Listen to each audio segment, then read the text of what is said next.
A killer stalked the streets of a major American city for over a year. This killer broke into homes in the dead of night, attacked sleeping victims with an axe, and left behind scenes of horrific violence.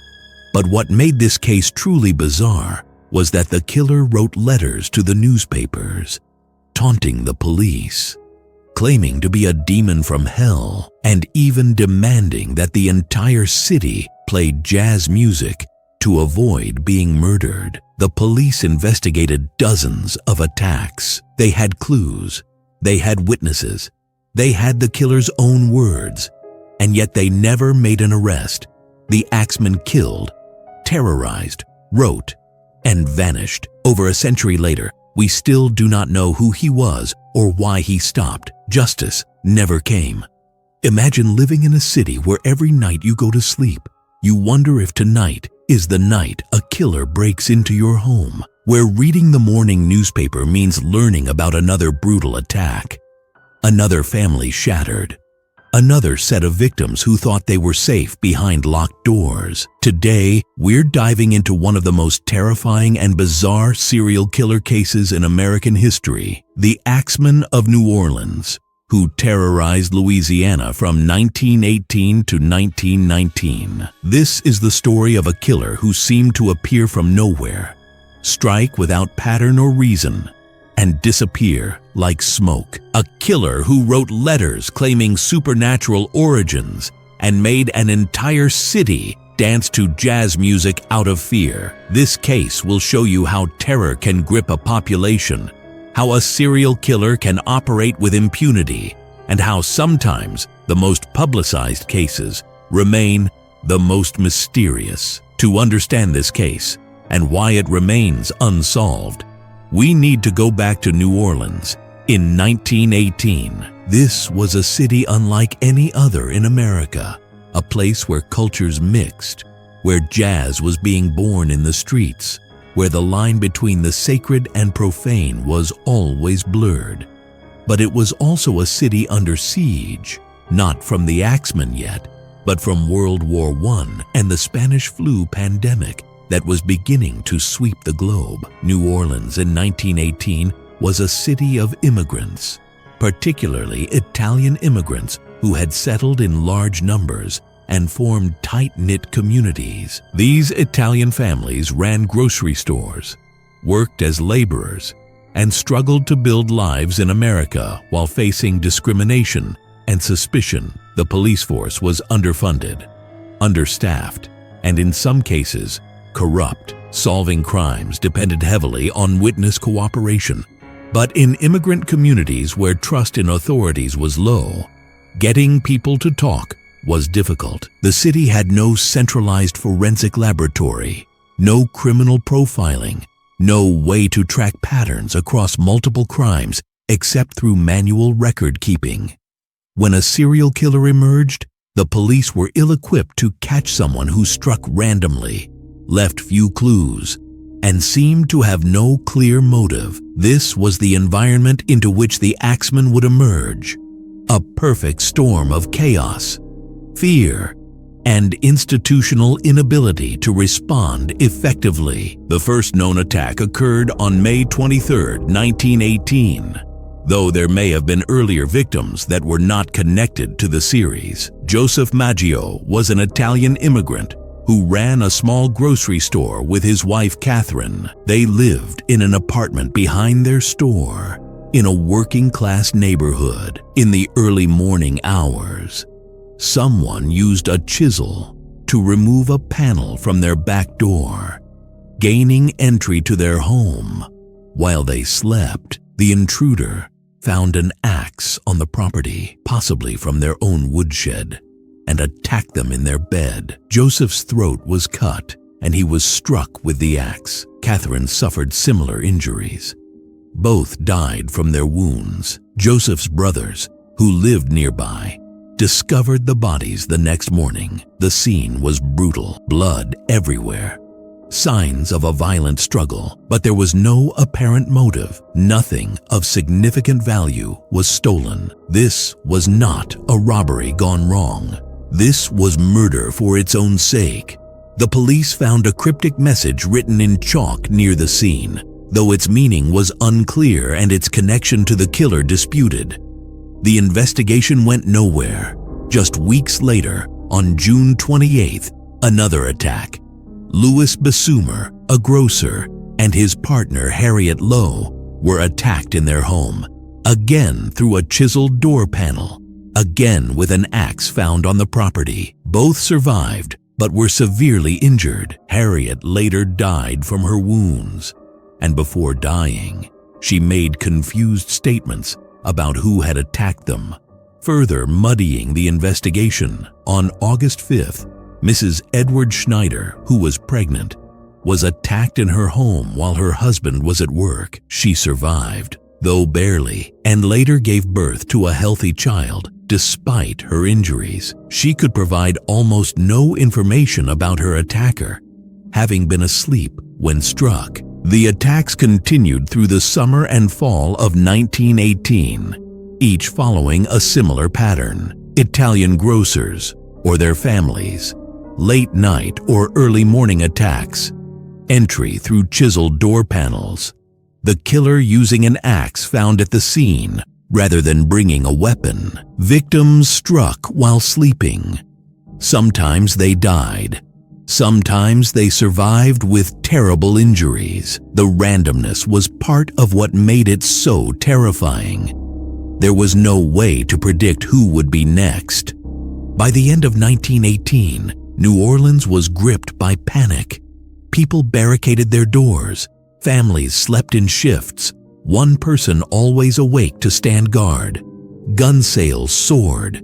The Italian community in particular lived in constant fear, wondering if they were being specifically targeted. Before we continue with what happened next, I need to pause here for a moment, because I know what you might be feeling right now when you hear about a killer breaking into homes, attacking people in their sleep, in the place where they should be safest.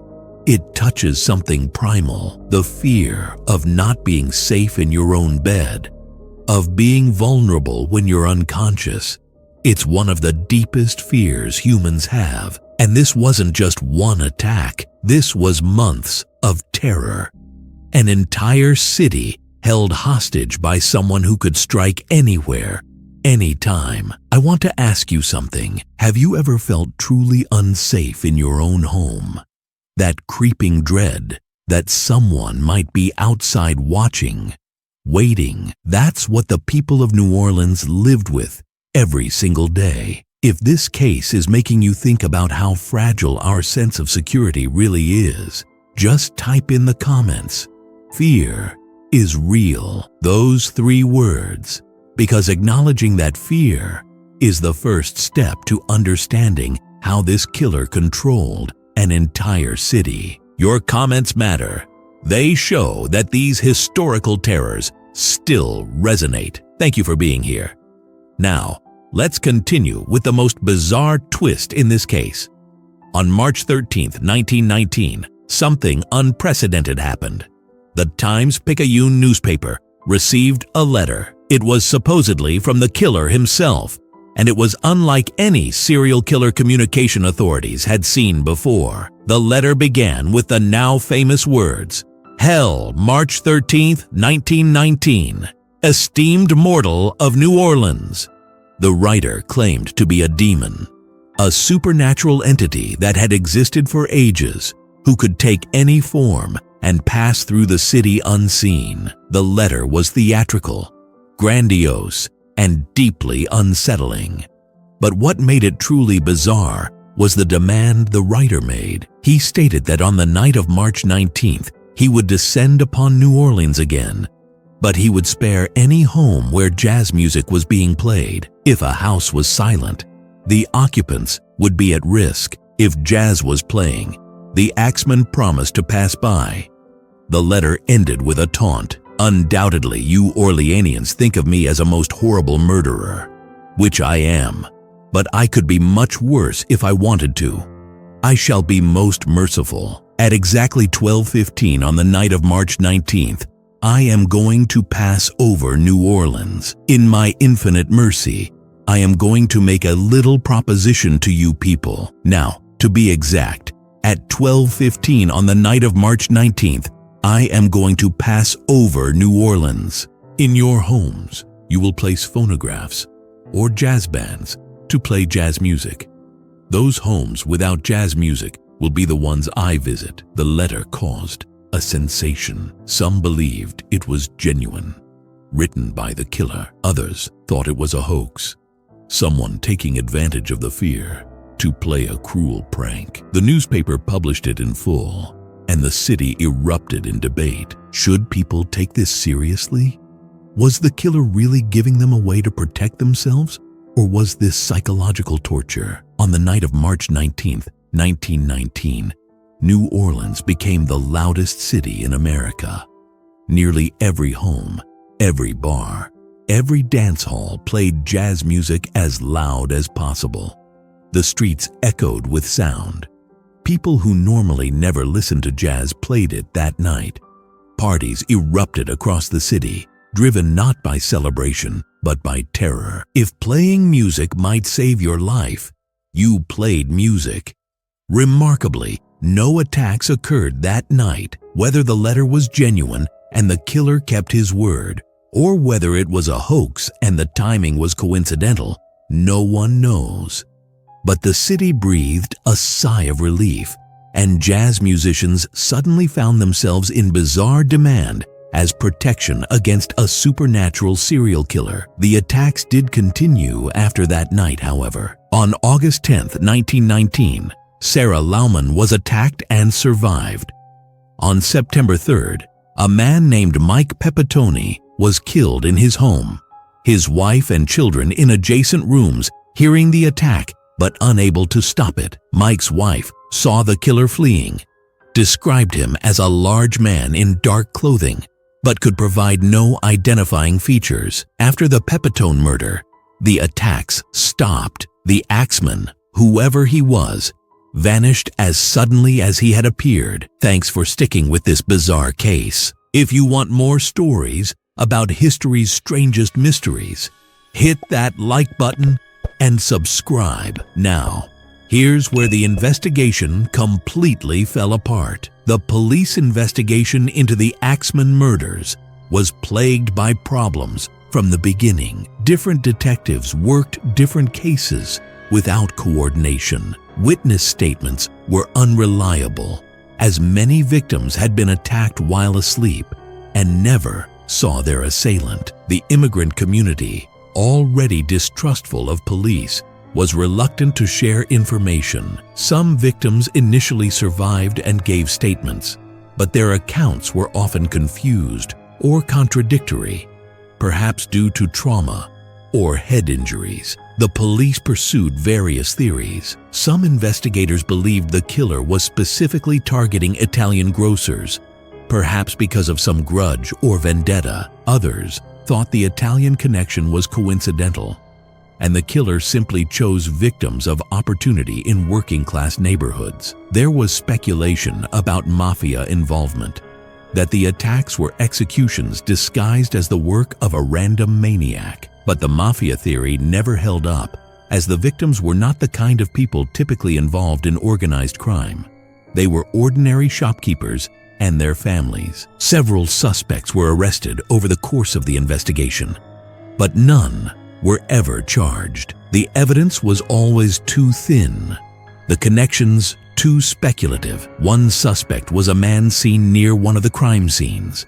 Another was someone who had made threatening statements. Yet another was a mentally ill individual who confessed, but his confession did not match the facts of the crimes. The police were grasping at straws, desperate to calm public panic, but unable to build a case that would stand up in court. The letter complicated everything. If it was genuine, it suggested a killer with theatrical tendencies, someone who enjoyed the attention and wanted to toy with authorities. If it was a hoax, it meant someone else was exploiting the terror for unknown reasons. The police could never determine the letter's authenticity with certainty. Handwriting analysis was primitive in 1919, and without a suspect to compare the writing to, it provided no leads.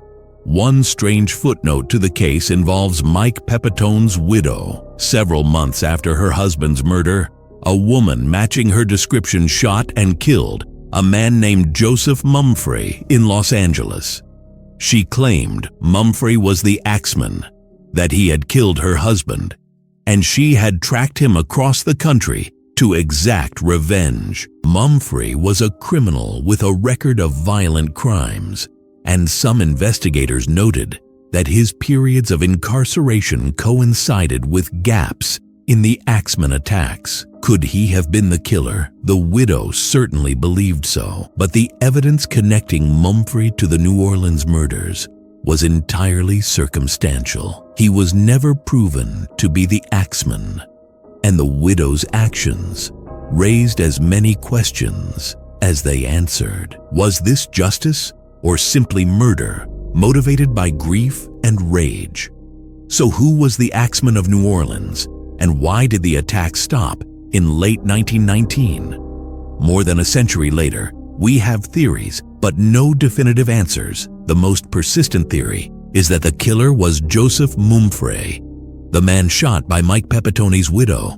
According to this theory, Mumfre was a violent criminal who for unknown reasons began breaking into homes and attacking people with axes. Perhaps he was mentally disturbed, driven by compulsions he could not control. Perhaps the Italian grocers represented something to him, a symbol of his own failures or resentments. When Mumfre was killed in Los Angeles in 1919, the attack stopped, which supporters of this theory point to as proof.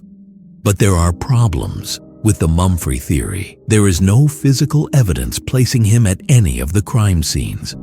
No witnesses identified him. The connection rests entirely on timing and the word of a grieving widow who may have simply wanted someone to blame. It is possible Mumfre was the axeman, but it is equally possible he was just another violent criminal who became a convenient scapegoat. Another theory suggests the axeman was never one person, but rather multiple killers whose crimes were lumped together because of superficial similarities. According to this view, some of the attacks were the work of a serial killer, while others were robberies or personal vendettas that happened to involve axes and Italian victims. The copycat theory would explain why the attacks seemed to vary in execution and why they eventually stopped without anyone being caught. But this theory requires accepting that multiple different attackers all chose similar methods in the same city within a short time frame, which seems unlikely. Then there is the theory that the axeman was someone within the Italian community itself, perhaps someone with a personal vendetta against multiple families. This would explain why the killer seemed to know which homes to target, why he attacked at times when victims would be most vulnerable, and why the immigrant community was reluctant to cooperate with police. If the killer was one of their own, protecting him or investigating him independently might have seemed preferable to involving corrupt police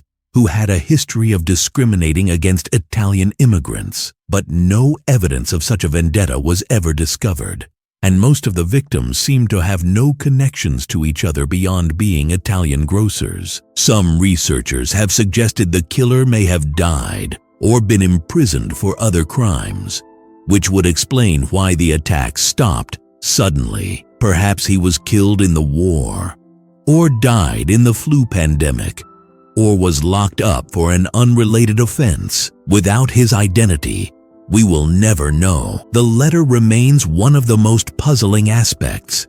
If genuine, it suggests a killer with a theatrical personality, someone who enjoyed the publicity and wanted to be part of the narrative. The demand for jazz music could have been a taunt, a way of making the entire city dance to his tune, literally. Or it could have had personal significance. Perhaps the killer was a jazz musician himself, or someone deeply connected to that culture. If the letter was a hoax, then we have two mysteries. instead of one? Who was the killer and who wrote the letter? The truth is that we will probably never know who the axeman was. Too much time has passed. Everyone involved is dead.